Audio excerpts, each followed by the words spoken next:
Good morning, everyone. This is going to be a quick video about staying organized with formatting computer files.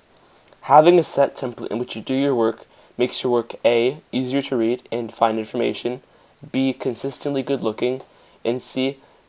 Consistently more organized in terms of sections and divides. I personally have three main file types: notes, essays, and questions. All these files have an empty and easy to set up template which I copy and paste into appropriate folders when starting a document. My notes file contains a header and stylized bullet points. The essay file is MLA format. The template for questions is almost the same as notes, except instead of stylized bullet points, I have numbered points. Make as many or as few of these as you want. This is all about finding what works for you. That's all I have for today, and I hope you have a great day.